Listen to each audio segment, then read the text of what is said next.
Hello, welcome to another edition of The Mandate. I'm your host, Iwesekunde Eno. The Mandate is a platform we bring governance close to your doorstep as chief executives, duty bearers, and heads of organizations tell us about their mandate and what they do with such a mandate to benefit the society. Join us today as we listen to the National President of the All Farmers Association of Nigeria, AFAN, tell us about his mandate and what it does to benefit humanity. The discussion will come after this timeout.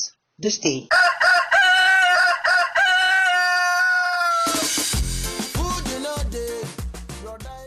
You and I have a mandate. Let's talk about your mandate every Thursday on the program, The Mandate. Brought to you by ZT Communications in partnership with the Taraba State Broadcasting Service, TSBS Jalingo.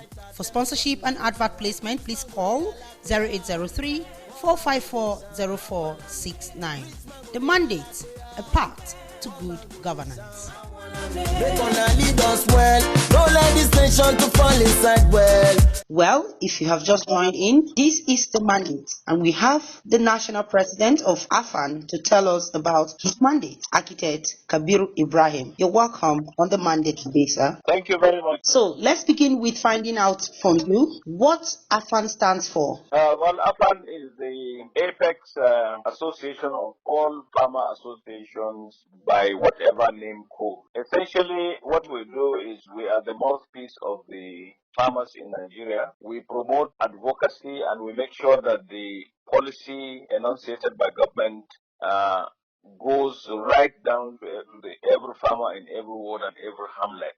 Essentially, what we do is advocacy between us and the government and the farmers. We make sure that we are abreast of whatever government is planning to do in a given year. We transmit this information to our farmers all over the country because we are present in the 774 local governments. At the national office, we make sure that we follow through all the policies that are good for the farmers and for the agriculture space, and especially the food system. But the actual agriculture takes place in the states, as you know. The land for agriculture is in the state and local government areas. The policies go down from the federal to the federal directors, and then they transmit this to the states and all that. But we need a very, very strong cooperation between the states and the national because they are independent tiers of government, the three tiers of government. What we do is we espouse the good in whatever policy decision that is made from the national so that the state embrace those and implement. We are lucky today, especially this time around with the current tempo and the attention to agriculture, that quite a number of the states are really embracing agriculture and making contributions and supporting farmers across the board. And the the Central Bank of Nigeria also has come up with the Uncle Borrower program, and there are many, many windows open to the farmers to be able to get support. We think that this is happening and is changing the face of agriculture, but it would be better if the CBN reaches out to the farmers through the association. The complaints that the CBN makes around that people do not pay the loans they take is all because due diligence has not been done in identifying the real farmers. Differentiate the grains from the chaff. The people who go to the national, that is to Abuja, to say that they are farmers are not necessarily farmers. They may be briefcase farmers. The actual farmers are in the villages, and you can know them by their holdings. We have a compendium of them.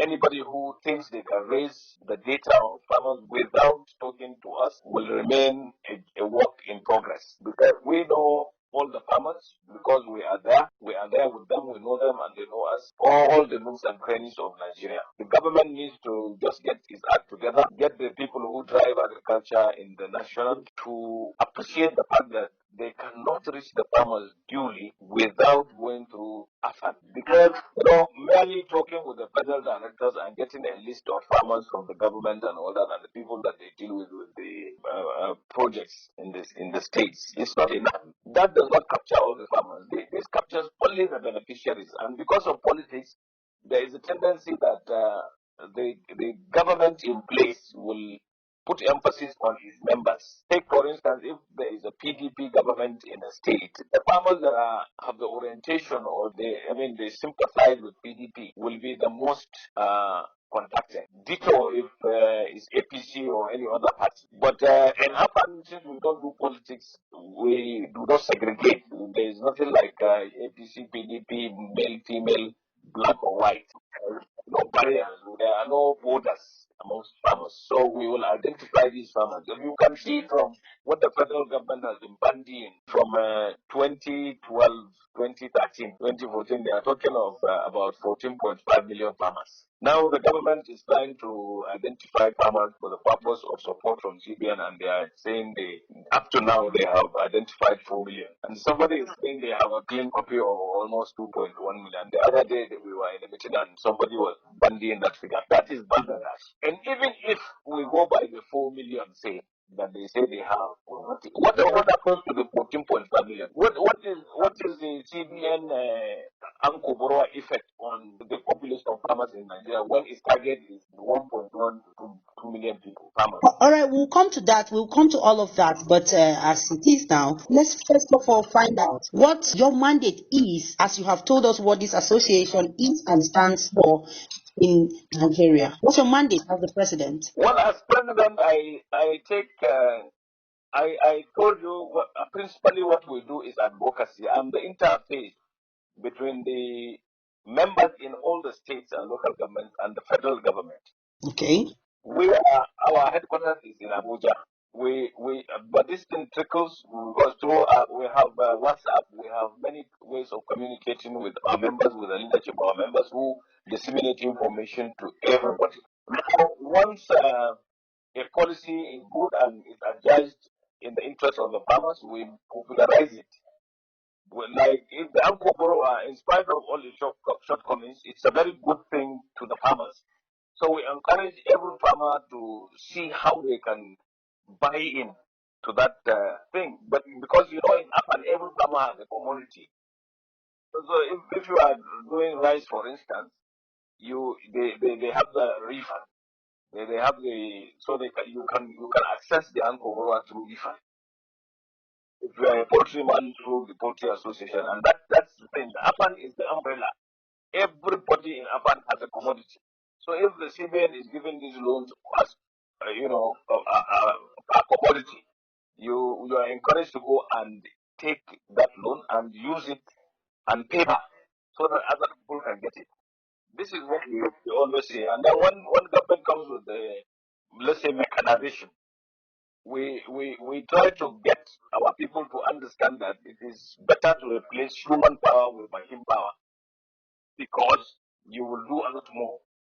And then when there are inputs that to be distributed at subsidized rates or even free sometimes, we encourage our farmers to use those seeds, for instance, that are seeds, not to use their grains as seeds, because this will not give them the right kind of results.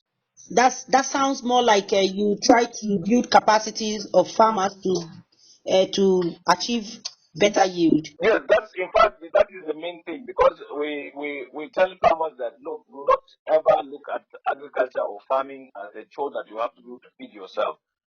Treat it as a business, so that you make your own investment in cash and kind and get the best out of it. So that as you produce food for people, you are also able to do certain things for yourself. Because everybody knows that the population of Nigeria is now almost 200 million, and the government does not have the resources to cater for everyone, either in education, health, and other areas. So sometimes you may have to provide for yourself these things, and you know the problem that we are going through with power, for instance. And some of us who have some small companies, we generate our own electricity. We buy generators and put fuel in them and all that. This is an ongoing thing. It's been there for a very long time. So if you do not have surpluses from your production, if you don't make money sufficiently to cater for these things, you cannot work. You don't get anywhere. So everybody is called upon to augment the efforts of the government by themselves. And we want you to look at your farm as your shop, because nobody will now restock your shop or stop your shop. You have to make all the effort that you need to put the merchandise in your shop to sell. The same thing. If in your farm you need to make sure that you get all the things, all the inputs and everything, and whatever comes from government is a bonus. The government is there to provide the enabling environment. It should build the roads and create the markets, the storages and all other facilities, power, transportation and all that, so that when you produce, you are able to take it to the market or the place of need easily. And so this is the whole idea. So it's a symbiosis, and there's a lot of synergy between us and government, but we are non-governmental. Okay. Now, as a non-governmental organization, how does your mandate benefit the society? In many ways, because what we do is that we are the mouthpiece of the teeming members of farmers. That is to say, we are able, from our disposition and our geography, able to appreciate whatever policies are in place for agriculture as a whole. So we will be able to tell the farmers, this is what we should do to get the best out of it and to produce optimally. So this is very vital, and it's not compulsory for you to be our member, but it is imperative that you are a member because you get this information easily. And then you need to only support us to remain there and to remain active by subscribing, by paying your dues as a member and identifying yourself as a member so that when things come, we know it will go to our members. Those people who don't care to be members, of course, will now see what you get. But if you just sit there and you say you are a farmer and you do not attach yourself to any association, the tendency is that certain things will happen and you may not partake. Like what we get today now is I get many phone calls of people wanting to join us. And then the next thing they talk about is whether they will be able to get loan. I said, well, AFAN is there as an association. AFAN does not itself give loan, but it will create the enabling environment for you to be seen as a farmer. That is, for you to register as a farmer, we need to know your farm, we need to know your holding, we need to know your location and everything about you. So that when the time comes for these loans that we are looking for, we will be able to say, yes, Queen is a farmer and she does cassava on 10 hectares and in Nasarawa or anywhere. So when CBN wants to give Queen a loan of any kind, it is giving the loan to a farmer. It is not giving the loan to an imaginary farmer. Queen will know that when she pays, Ahmed will get. And if she doesn't pay, Ahmed will not get. And we want everybody, every farmer to be their brother's keeper. All right. Well, let's delve a little more, or let's talk about the farming sector the more. There's this issue of aging farmers because a Nigerian youth, a typical youth, will not choose farming as a priority. Correct me if I'm wrong there. This matter has been there, but over time we have come to terms with the reality that Nigeria has to really take up agriculture as a substitute to be the mainstay of its economy because oil is now almost a cost. Very recently there was skirmishes in the oil producing areas. And then now, because of COVID, the price of oil internationally has gone down. So the contribution of oil to Nigeria's economy is dwindling. But agriculture will contribute to the GDP as well as to the food system. A hungry man is a very angry man. If you do not have food, there is no way you can think properly and you cannot see any progress. So as far as we are concerned, the youth today are beginning to appreciate the fact that they have a better chance of getting to their full potential by embracing agriculture. But it's not their choice. It's not their first choice. It's not their priority. They are not attracted to farming. You see, the whole thing is that if you train, like me, take me for instance, I trained as an architect. I design buildings for people, but people have to have money to build those buildings. Sure. So why I should diversify what I do. And the diversification, as far as I was concerned, was to get into the sector where everybody partakes in Nigeria. Everybody eats food. Sure. I produce food and I will get good market. And my merchandise of architecture is only very few who have money that will come to it, and probably government. So in the interest of the youth to appreciate that it's only agriculture that you can do regardless of what job you do as the mainstay of what you do. If even the president of the country is a farmer, so you can be president of Nigeria and be a farmer. You can be a minister of the Federal Republic and be a farmer. You can be a farm sec somewhere in petroleum industry and still be a farmer. So agriculture is unique. It's a universal thing that everybody can do, and that is where we are coming from. We're not saying that because you have a degree in computer science, you should not do your computer science. Do your computer science and let the farming be a bonus. Well, okay, now we know that farming is a sure way to diversify the economy, or it could be a sure way to begin to make extra earnings. How do we get, as part of your mandate, how do you get the youth attracted to want to venture into agricultural production? Well, you see, what we should do in Nigeria is to show the youth by example, by whatever we are able to make out of agriculture. Let them be able to see the lights, the possibilities, and the potential in what other people get from that. And as long as we do what we do, business as usual, we may not have ready examples. What we should do is we should improvise, we should mechanize, we should make all the enabling environment possible for real agriculture to thrive in Nigeria. That way, even the youth will take over. Because I will give you this example in my own farm and the farm that I visited in northwest of France. Now, on my farm, every one of my children, all of them, my youngest child is 24 and is an economist, but he runs my business, and the business is agro-allied.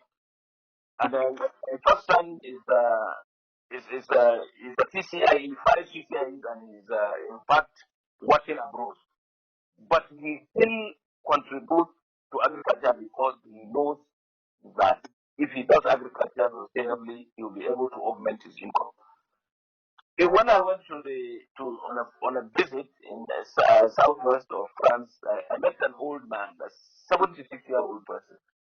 He had 450 hectares of land, and he had only 2 workers and his daughter, who was the accountant. 3 of them, but everything was mechanized.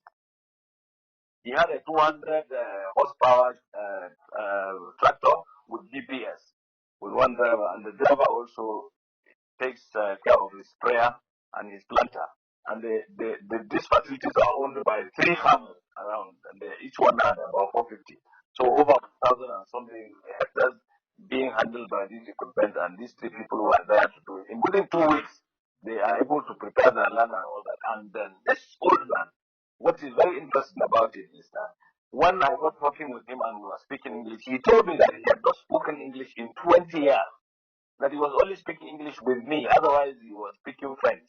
He was impressed with my passion and the way that I was talking about things, and he was telling me that at that point he had a country home with a scooter, his dog and his wife, and his car was always in the garage. And all he saw was money into his account. That money was just going into, and his daughter is there managing the program. So the daughter is seeing money into her father's pocket. She's seeing independence, she's seeing everything. There is nobody who will tell her that she will not do that. In spite of the fact that she trained as an aeronautical engineer. So this is what we should do. We should lead by example in Nigeria.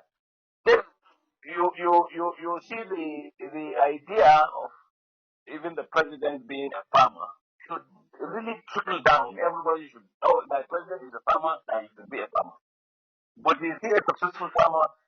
If he does agriculture such that he can showcase what he does, for the benefit of others so that they will imbibe it, it is good. So what we should do really is that we must act and walk our talk. We must make agriculture work and let it be able to work for everybody. Not that you are privileged, maybe you are a minister and you build a road to your farm. You take tractors that are meant for other people, you take them to your home and to your farm, and they perform all these functions, and then you come out, maybe you have 1,000 bags of paddy, and you say you are a big farmer. But how much is 1,000? Even if you sell it at 20,000 to 20,000 is only 20 million. So what is 20 million? So you cannot say you are successful if you do that. But if you allow a large number of people to benefit from the possibility, there will now be a very good crop of farmers in Nigeria that will feed the country and even be able to play a part in the food system of the world. Because the population of the world is increasing, they say by 2050 we will be on this earth over 10 billion. So there's a market for food. Of course, there is a large market for food. All right, let's just touch a little. We're costing to the end of the program, but let's touch a little. Now we talked about government policies.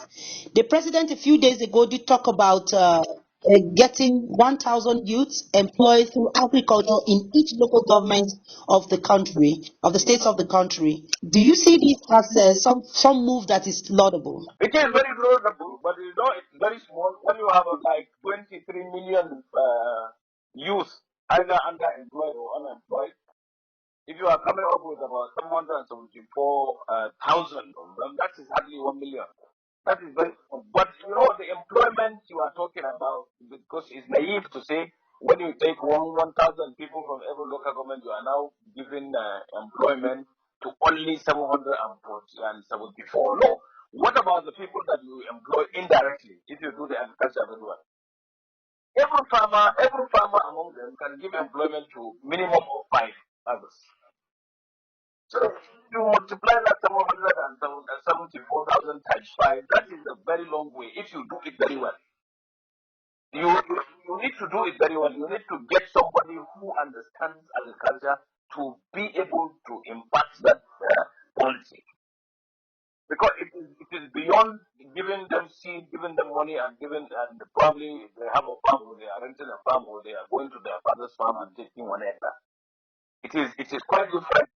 You have to employ them and you have to implore them to do it such that they can go to the market. They can add value. Yeah, of course.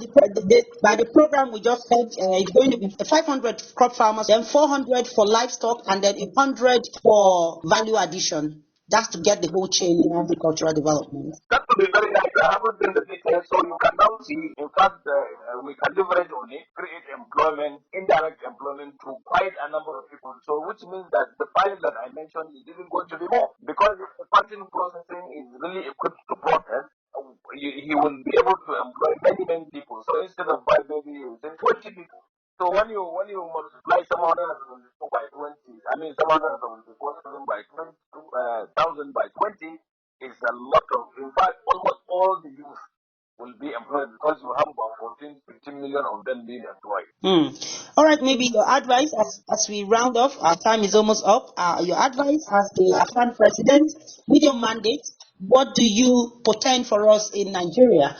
We're talking about farming and, of course, the welfare of farmers as well. Well, the future is very bright, but we have to work our talk in Nigeria. There are many windows to support the farmers, but we must work very assiduously on the cross-cutting issues. It is the one thing to be able to produce, but quite another to add value and to also find markets. And for effectively to get the market, you must improve the purchasing power of the typical Nigerian. If people cannot buy what you produce, you end up very poor, because most of these things, when you don't add value, they go back. So there are many things, many sectors you must look at. The whole thing is that you need to work every day to make it work. This is what happens even in the first world, in the so-called world, where they have food security. The work in progress is plenty and it affects so many sectors.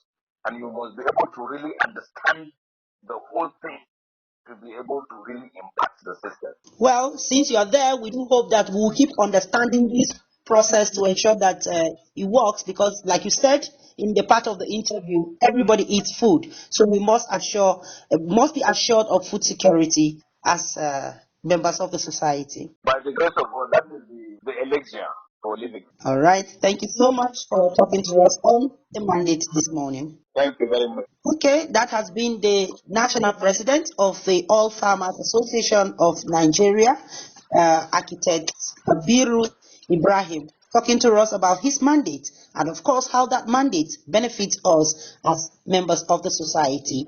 Do join us again same time for another edition of the program. But remember, you can watch the entire package online as you log on to our website, www.ztonline.com.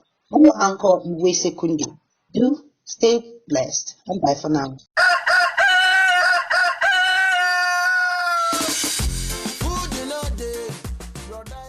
You and I have a mandate. Let's talk about your mandate every Thursday on the program, The Mandate. Brought to you by ZT Communications in partnership with the Taraba State Broadcasting Service, TSBS Jalingo. For sponsorship and advert placement, please call 0803-454-0469. The Mandate, a path to good governance. They're gonna lead us well. Don't let this nation to fall inside well. Inside well. Inside well.